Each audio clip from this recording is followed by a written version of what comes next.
maybe customers presume that when they order a software solution or order the development of a device, it is secure by design without our customers investing it to be secure by design. It is not. So the time that is allowed for an unexploitable device to be on the field, that reduces. So all the companies that want to be in this business need to take care of the cybersecurity of the solution. So that's also one thing that the opportunity window for hackers hopefully would get smaller. The painful wake up, but I understand that existing products on the market have less than 3 years of shelf life. In EU, of course, you can sell them outside EU then. So after that, I don't see that there's any business in EU for anybody that doesn't want to do secure by design software and products, because those are illegal to sell and take into use.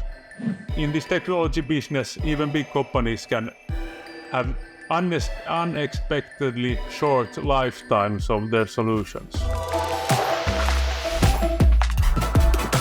Hello. Welcome to another episode of Digital Executives Hub. I know I say this every time, but I'm super excited for this one. I'm super excited for to have a conversation with Antti Tolvanen. He's the sales director, for software and embedded solutions at Etteplan. But what makes him unique is the fact that he has extensive knowledge in regards of cybersecurity and in general the regulations that will apply to all of us in terms of custom software and software in general. So this is something that everybody talks about. Everybody talks about security. Everybody talks about regulations. But I have not met very many experts that would be able to explain what all that means. So this is why Antti is here, and I'm super excited. Antti, please, give us some details or just a brief description of what you do, and then we'll dive deep into some questions in regards of technology. So please introduce yourself. Thank you, Paul. It's a privilege to be here in your webcast podcast series. So about my background, I work in sales at Etteplan. I'm located in Finland. I've been in the engineering industry for around 10 years now, and most of the time I've been focusing in on selling the contract design of medical devices. And medical devices is special in that way that they are critical to safety to the users, and they contain sensitive personal information, so things like quality systems, regulations, thorough testing, type approvals, and these kind of things are commonplace things in the medical device industry.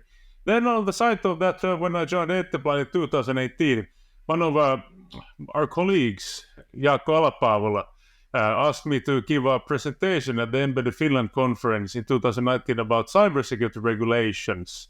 That was the time when, you produced a IoT device and you installed it somewhere, and over time it became vulnerable. So this thing about regulating cybersecurity of embedded devices was quite a new thing, and it was an interesting time when EU had just adopted the Cybersecurity Act, a very early legislation that formed the ENISA, this kind of joint organization for making European Union more safe cyber-wise.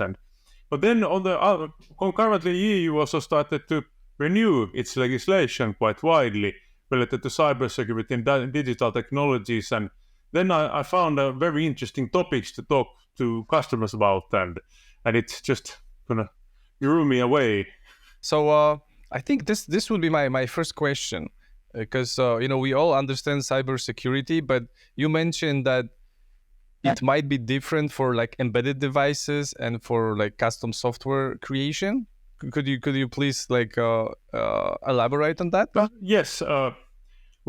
Today it's of course a bit different. When you design custom software, you use it on third-party platforms. So you need to, of course, from a technical perspective, always take care of the identity authentication, access management, authorities, encryption, and these kind of things, and GDPR, where you're keeping the personal data. Then when you go on the device side, then you need to understand how to use the hardware-based security functionalities that in general enable that the firmware that is running on the device stays secure and cannot be tampered with. So those are I think the two main elements, how let's say application and cloud software development and then embedded level development differ. That the other one is building this kind of secure platform on top of hardware, and the other was using these different libraries and components securely. Yeah. So with all your knowledge and background now in cybersecurity, do you believe that the push, for all that to be regulated, is the right way to go? I'm guessing yes, but can you like please talk about it a little bit, because we talk more and more about it. There will be those regulations. I think a lot of companies they are just not aware of whatever is out there of the danger, right? So if we can talk about that from your perspective, why this is so important for those regulations to be applied. Yes. So why cybersecurity becomes regulated? It's the high cost of cybersecurity incidents. In critical infrastructure, the average cost of a data breach is 5 million, 10 million, at least a couple of million, looking at all of the losses that are caused and the recovery costs. And if you think about taking cybersecurity into consideration from the very beginning, it just costs a couple of 100,000 extra. Compared with that, you can with that avoid one single medium-sized cybersecurity incident. And this is the mathematics that EU is utilizing. This is the mathematics that United States is using by regulating software development from a cybersecurity perspective. Yeah. So whatever you're talking to stakeholders about cybersecurity, why do you think it happens the way that they are okay with the cybersecurity attack that can cost them 5 million, but they are not okay with spending 200-300 to prevent it? Why is that? The cybersecurity is in general. I know it's a tough question, but yeah, it's a question. All of these bigger companies, I researched myself the purchasing requirements of about 100 companies. It's easy to check Google general terms and conditions of the company name. So there you can see that all of these companies require from the suppliers that they adhere with GDPR. They require that they have an information security management system in place to manage all the sensitive data that they receive, like 27001, and they require that these suppliers adhere with product safety legislations. The more advanced technology companies also require that the software and devices are developed according to a secure product development lifecycle process, but very few companies today have the capabilities to require and to tender and bid a software solution that is formally secure by design. I think it's a purchasing and a budget thing, and it's not legally mandatory in that many industries yet. But soon it will be.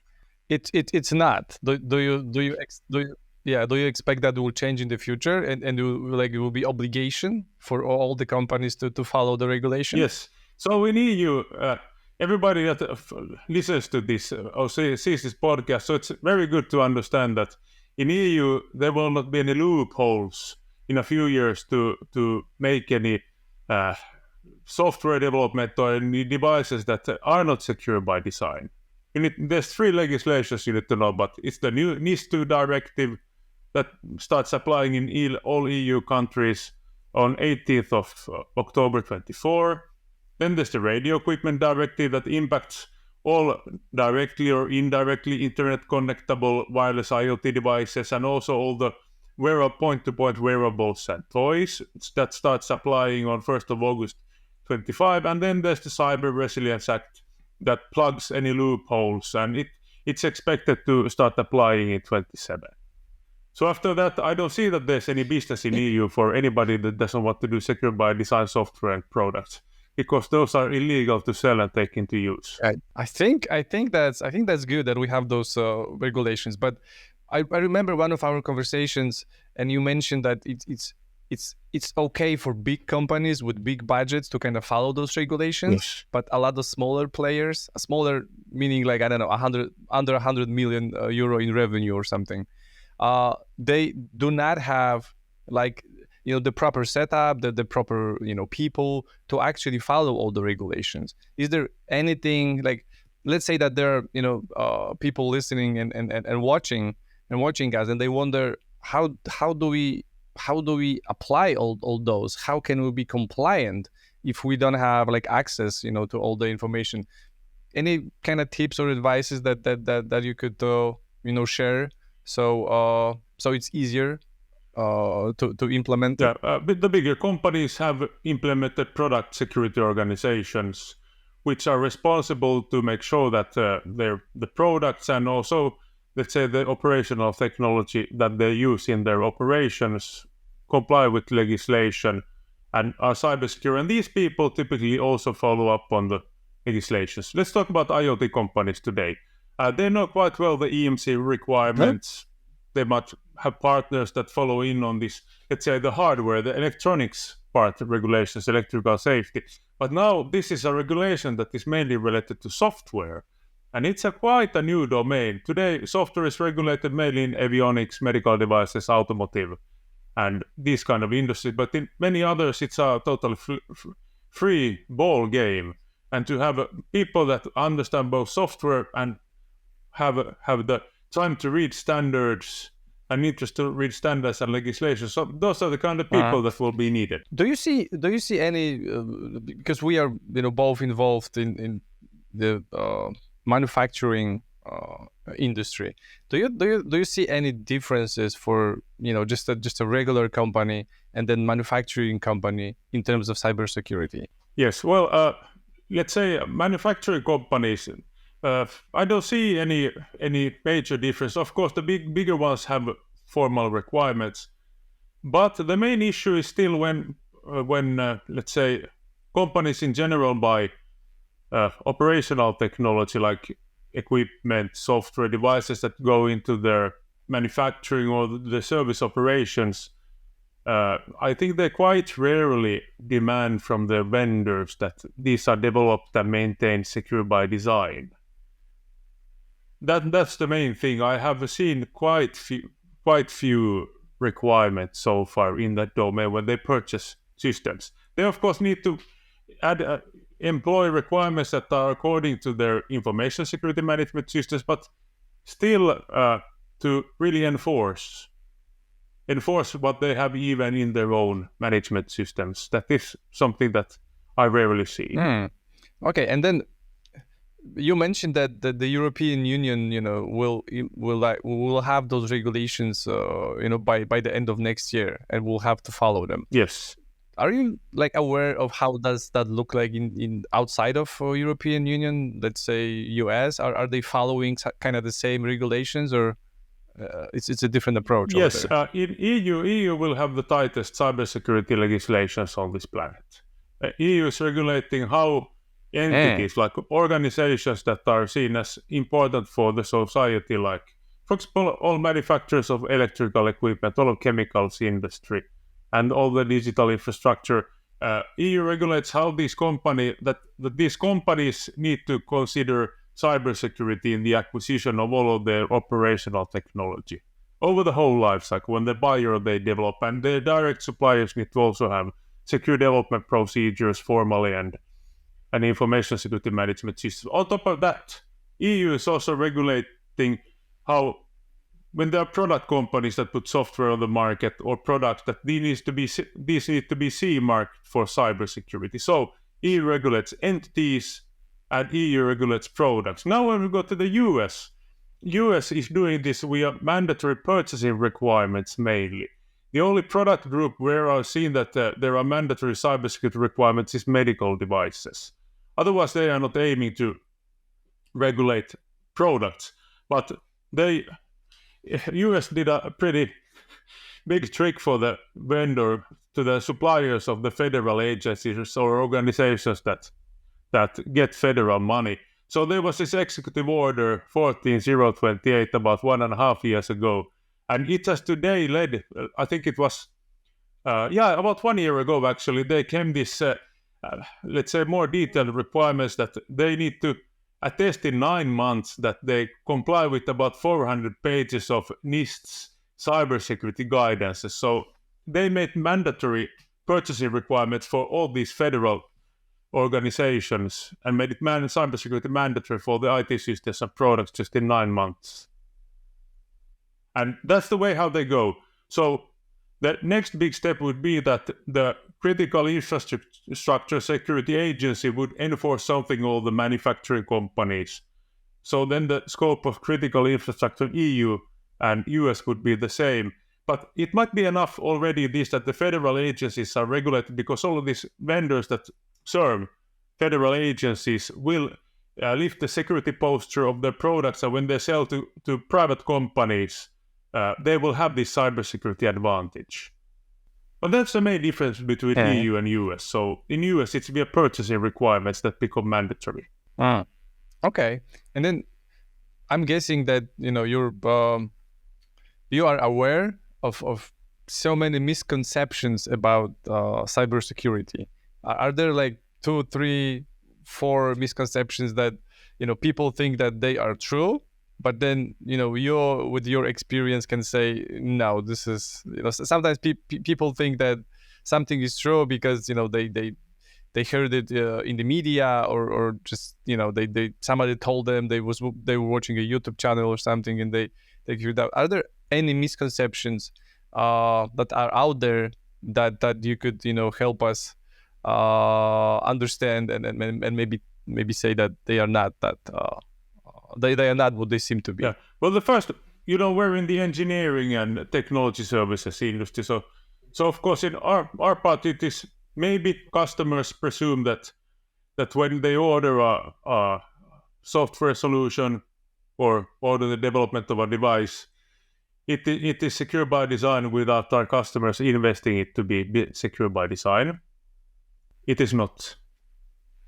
That's the first misconception. Then the second misconception could be that if there's a software solution has been put out and it's operational, there's security issues, it's an easy fix to make it secure. Well, it's not requires design changes. And then maybe the third one is that now there's a lot of course attention on the market that there's white hat hacking and bug bounty programs and such.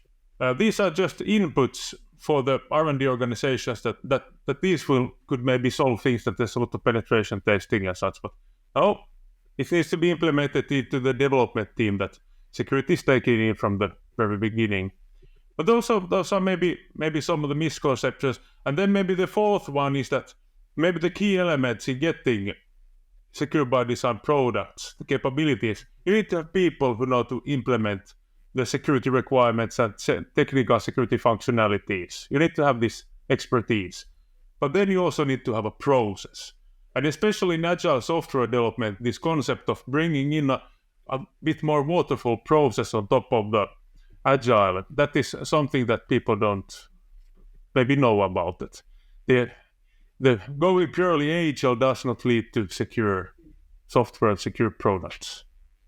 Yeah.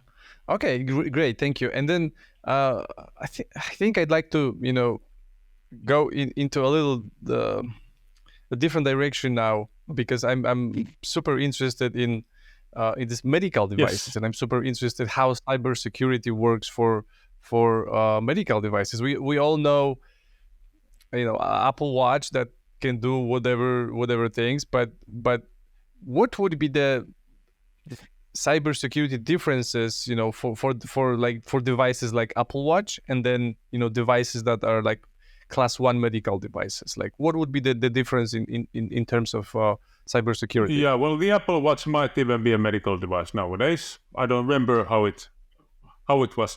the main thing, if you take a or maybe it's bad. Yeah. Could be if I remember some of these algorithms.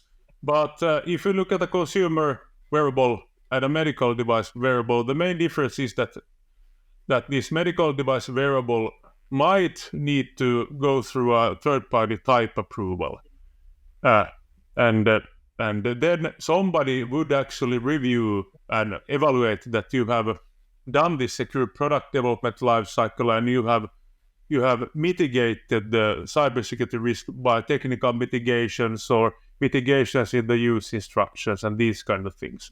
If you take a general consumer IoT device, there is today no third-party type approvals, and there might not be needed third-party type approvals in the future. Looks like these all EU legislations would enable it to go with self-declaration. But that's the big difference. Somebody might and most likely would review all the design documentation.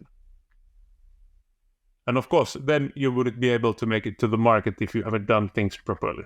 Yeah. And how do you see artificial intelligence, playing a role here in terms of cybersecurity? I'm guessing it's gonna help, but I'm also guessing it's gonna help with people trying to breach the security. What is your take on like artificial intelligence for that particular purpose of cybersecurity? Yes, that's a very good question. So what I'm seeing so far, if you look at let's say on the IT side, so artificial intelligence is of course used a lot to identify anomalies in the IT, let's say the infrastructure of organizations, of companies. That's a very good tool over there to find nodes that behave strangely. Then when we go to the OT side, on the manufacturing side, it could be a bit difficult to have something shutting off the network if they see anomalies, because it might be running a big manufacturing process. And shutting it down or shutting it down to the network could cause safety risks by uncontrolled shutdowns of the process. So in IT environment, good tool. In OT environment, interested to see how the technology develops. Then if you look at the devices, then you have a fleet of devices on the field. Now, in many of the requirements, there are these logging requirements, and to detect where the device starts to behave abnormal. So all of these device development solutions, I think artificial intelligence could be very useful. So that's kind of from the infrastructure. Then you might want to look at artificial intelligence, cybersecurity, and having artificial intelligence or machine learning functionality in the edge device. And this is an interesting thing. So before starting to develop that, it's very important that the development team has familiarized with the upcoming Artificial Intelligence Act.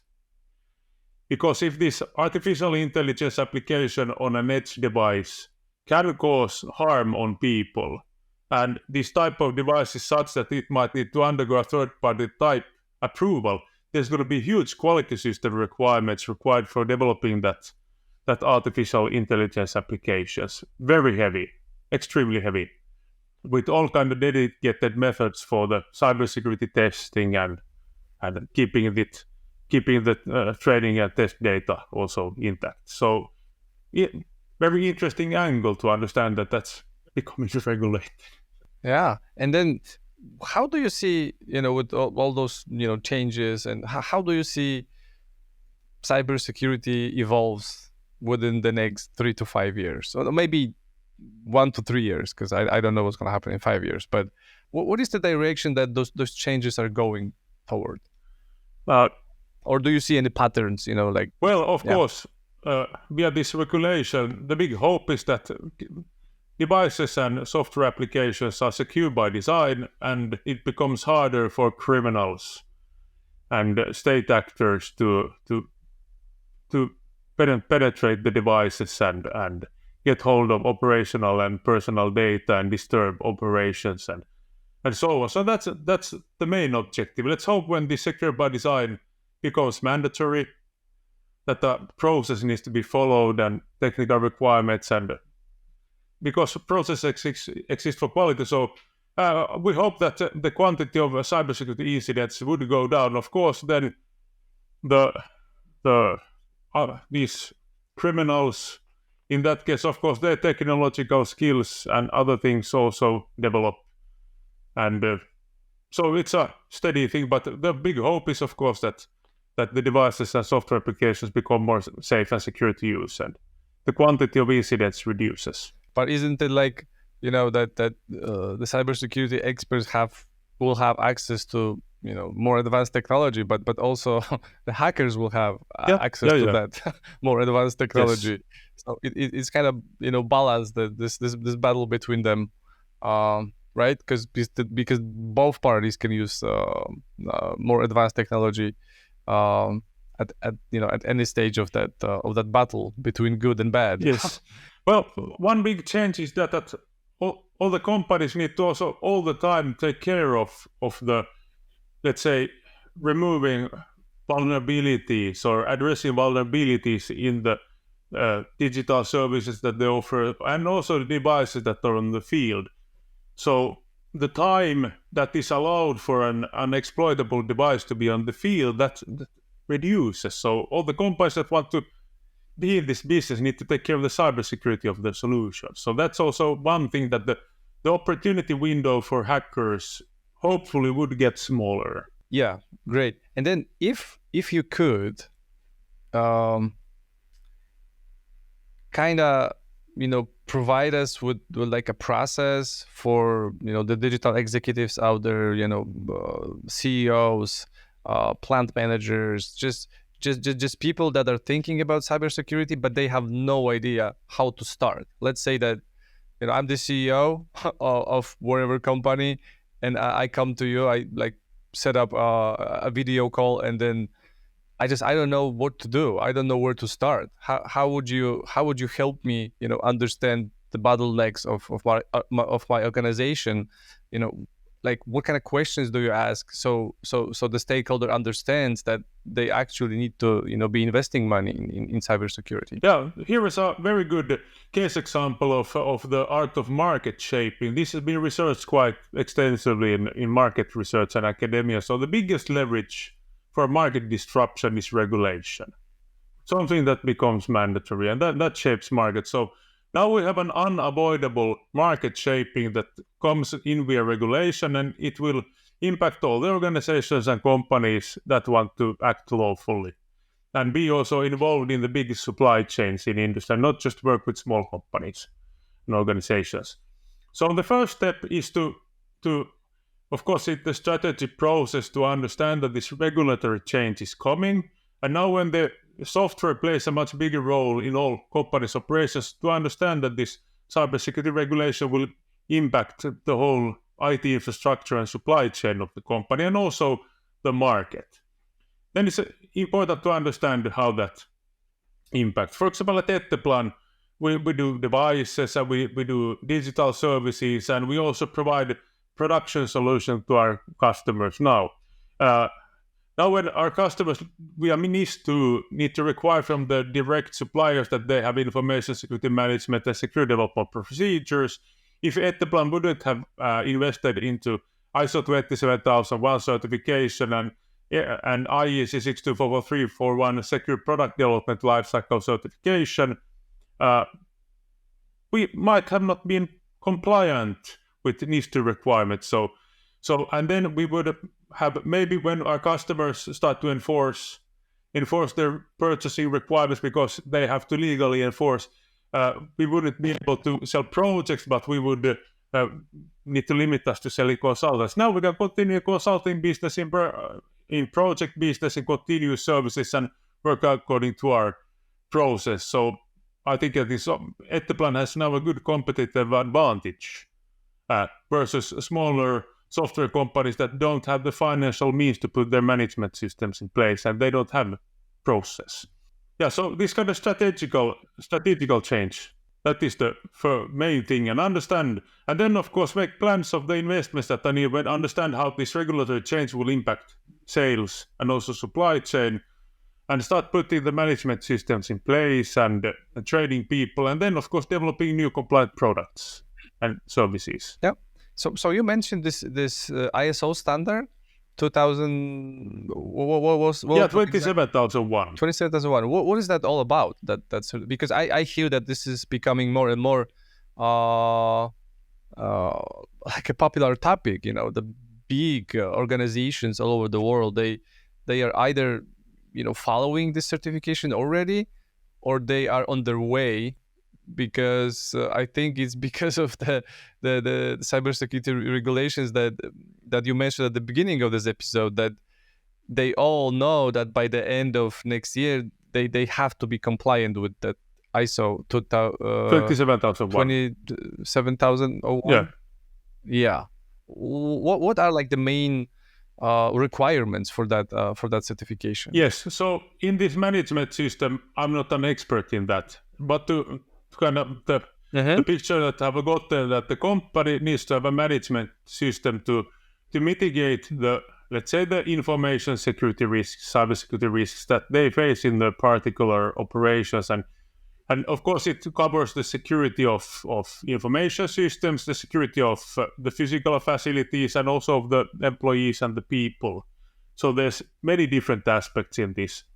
And then for the topic that we're discussing, it covers also the way how these companies develop information systems like products, or acquire and develop IT systems for their own operational use. If it's a company that develops physical devices, it doesn't usually cover how the products that this company is offering to the market are actually made secure by design, unless it's a pure software company.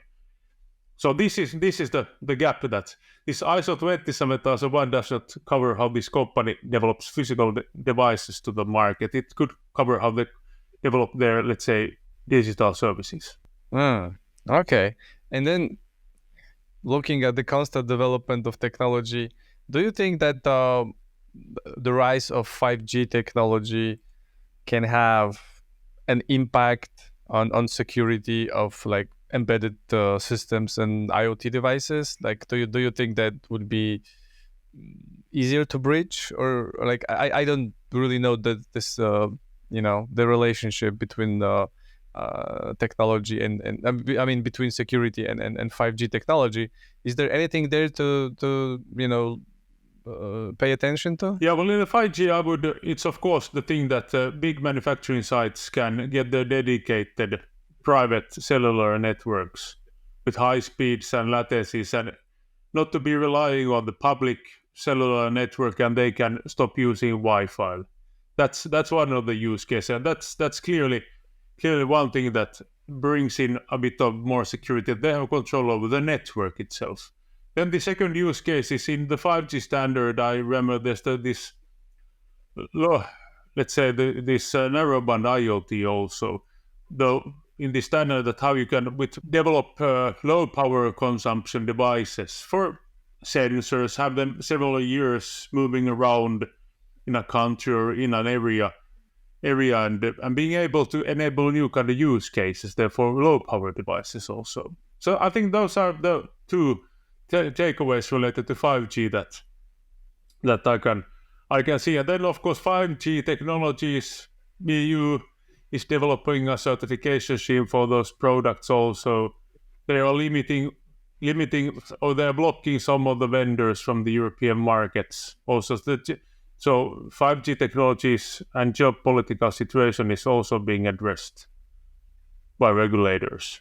Yeah, so the ability for manufacturers and whatever companies, the ability for them to use 5G, that's going to increase their security, right? Well, because of course. They will have their own private. Yeah, of course they are in control of the wireless network in their facilities if they invest into private LTE. That is one thing, and then for this low power, this is the high speed connections of 5G. So they have a control, and when you're in control of an asset, then the security posture often increases. And then the second one is this low power use cases that 5G technologies enable also. Yeah, but so do you think that those private networks, they are kind of becoming the standard, or it's too early to say? Yeah, well, it's an interesting use case to see that instead of having other radio technologies for controlling autonomous assets in factories, or or for the wireless connections, to have a more secure and more reliable network. So I think that's the biggest benefit here of the 5G. Okay, and then I feel that the topics related to cybersecurity, I think they are like difficult to find. It's super difficult to to like follow all of those. Like, how do you stay updated? Where do you look for those informations? How do you get the relevant information right here, right now? Is there like a secret place that you go to that you get all those information? Yeah, they're good some good sources. So of course the domain of cybersecurity is really wide, and I have myself focused in on the topics of regulation and secure product development lifecycle. So I'm operating on the strategic level here. So the two main sources of information, if you want to learn about the regulation, is in EU to go to just Google the regulation name and legal observatory, and then you can get your hands on all the draft EU regulations when you and see to which direction the discussion is going. Then there's a nice website, Euroactive, or EUR Active. It's a web-based newspaper that closely follows the legislative procedures and other political activities in Brussels. And they seem to get inside information to how, for example, the Cyber Resilience Act is proceeding, and they are getting to read all the drafts, and they're writing about the latest changes. So those are two good ones. Then it's good for companies also to join relevant standardization organizations in order to be able to shape the market and actually firsthand participate in the definition of the regulations.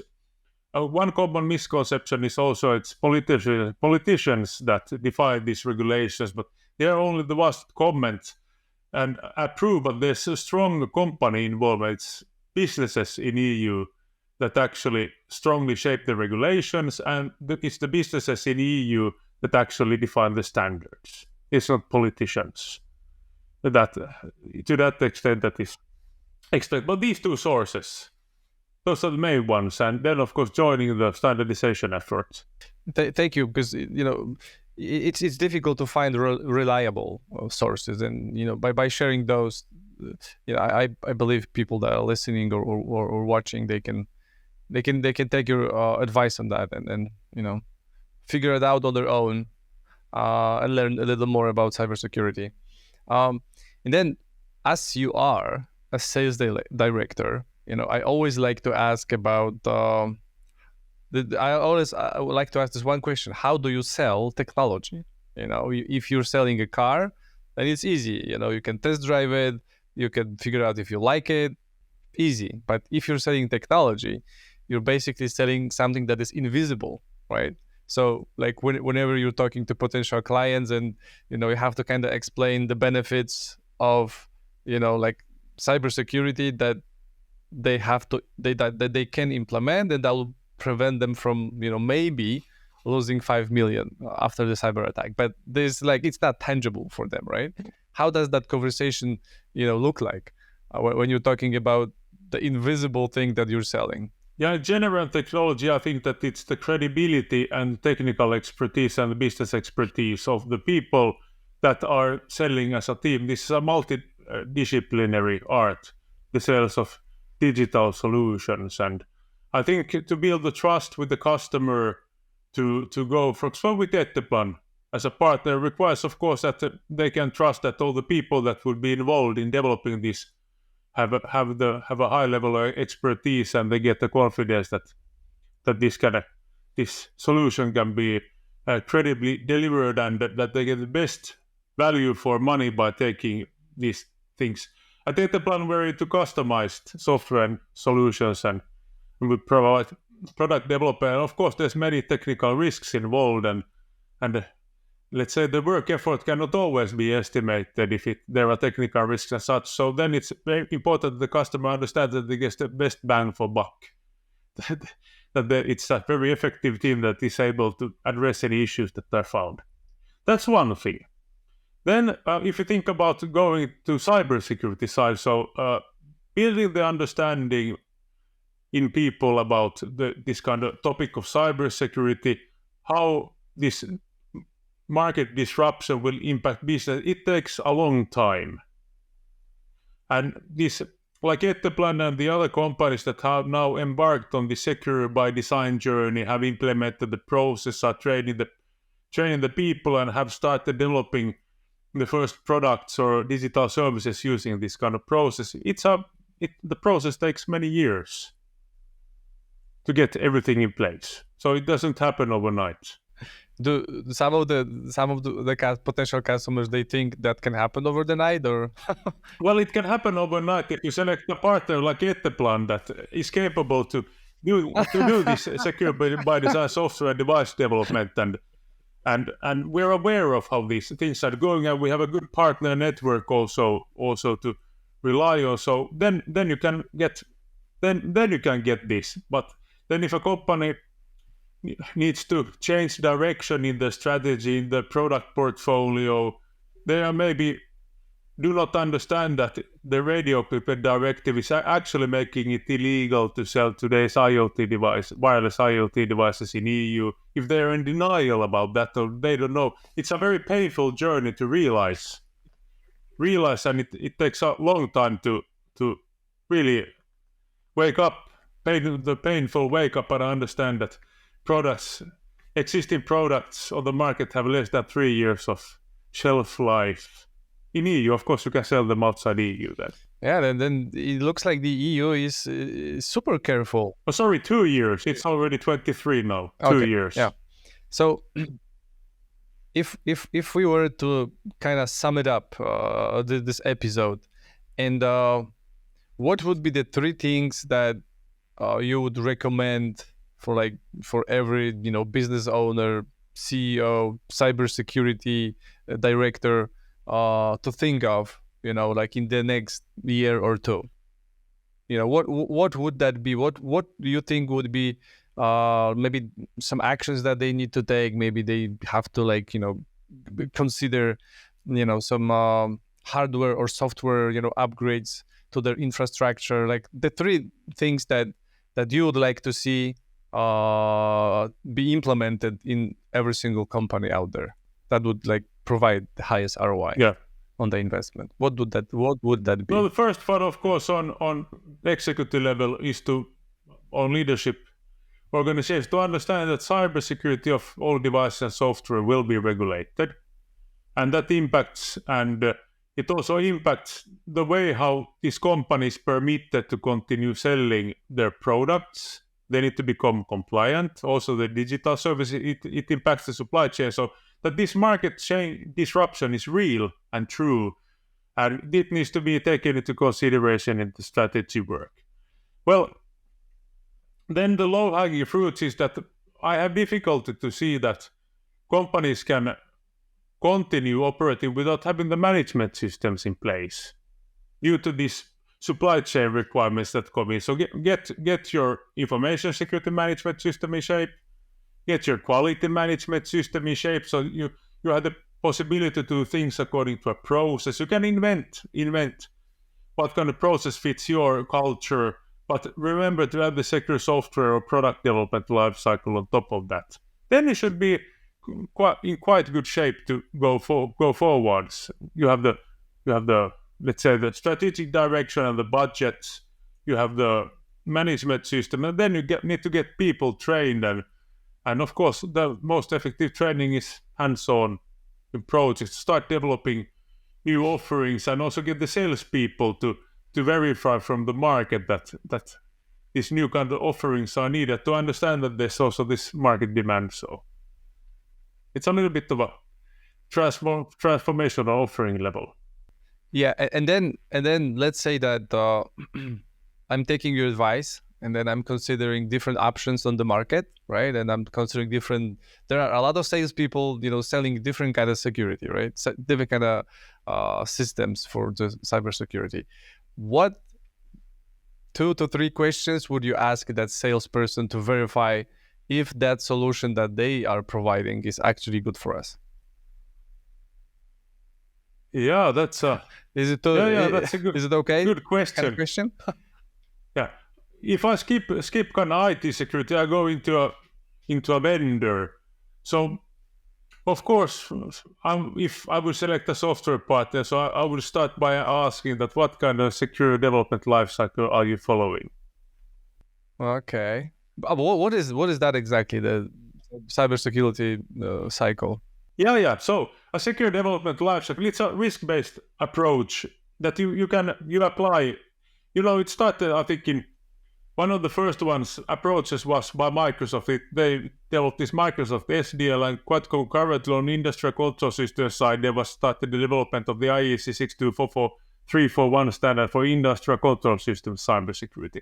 But it starts by when you develop a solution, you make a risk analysis from cybersecurity perspective, a threat model to understand that what's the important assets, the valuable data or the disruptions that are malicious third party would like to impact on. It's usually digital services started after the use cases are clear and you have a bit of architecture.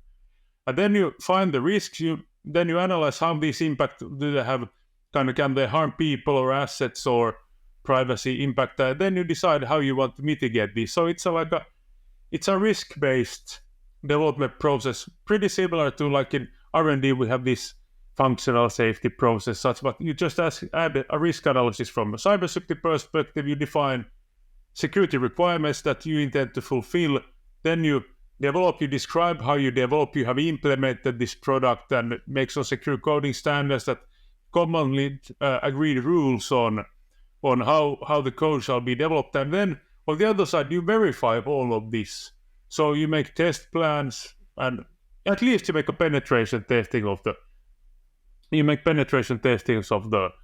the solution you have made to see that what do the developers still need to address, and you start following the software bill of materials, all the dependencies, to understand that when these start deprecating and so on. Of course, then you maintain it over the whole life cycle.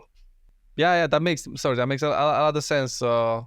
Because if you are about to purchase a software solution, that solution should be built, according to secure regulation. So that would actually make sense to ask them if the solution that you're building, are you actually following those set of rules that make it secure? Yeah, which is great. So that would be the first question that you asked about. Because today I wouldn't have any doubts that any bigger established company that has good reference, their cloud architects, software developers are capable to correctly take into use all the third-party software and to make high-quality code.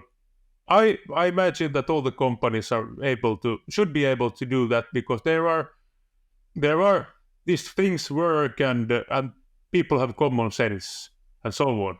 But then do they have a process for it to really verify and test and have formal things? Because now in the future, if there's no documentation about how cybersecurity has taken into consideration, there comes this thing in about administrative penalties, fines in case of cybersecurity incidents where regulations have not been followed, voiding of liability insurances, and so on.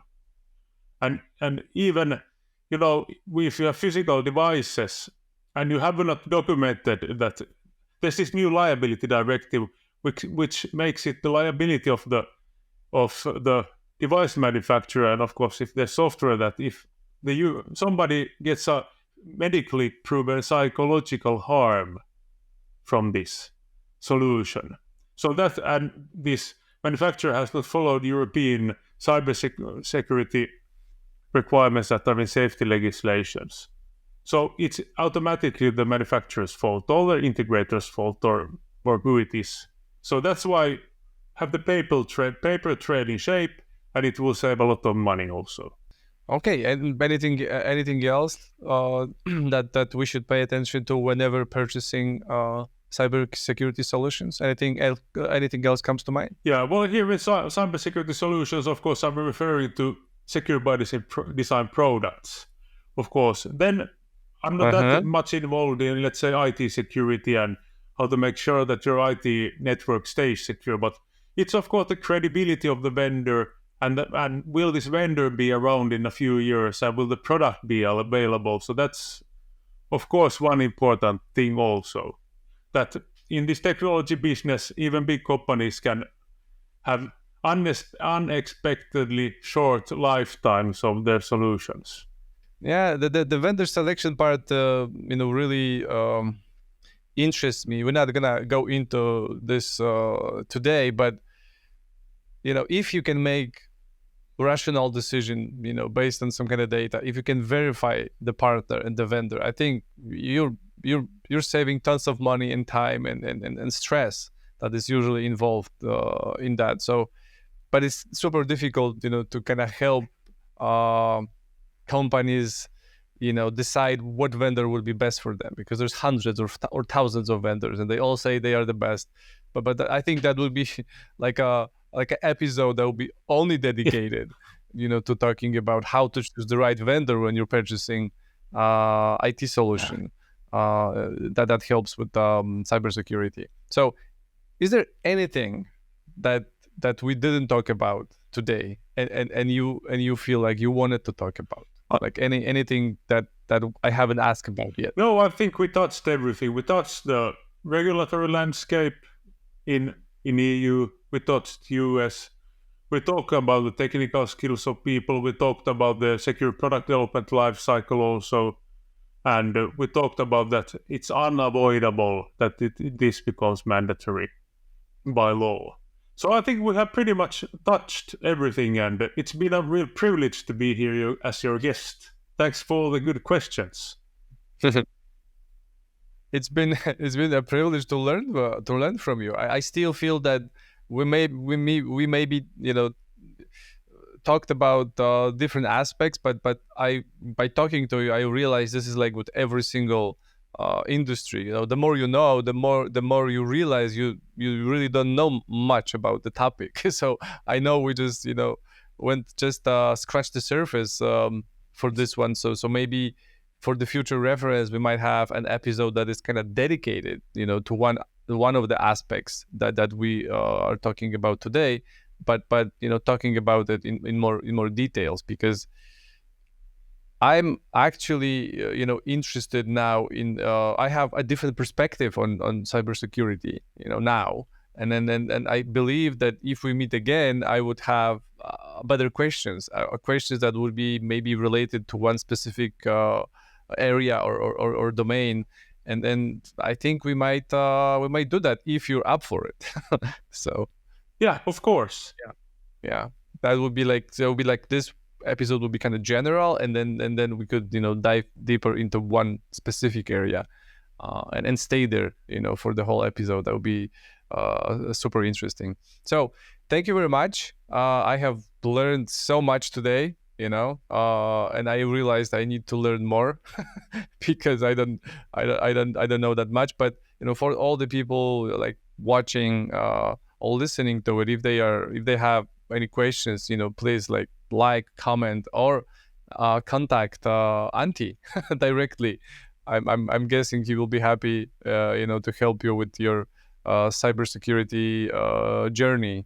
How to plan it. What pitfalls to look at, and then how to design this so it actually makes sense. So it's not just something that we do because we have to. We could always look at the ROI of that investment. So I'm pretty sure Antti is the one to help with that. So thank you very much, and it was a pleasure. Thank you, likewise.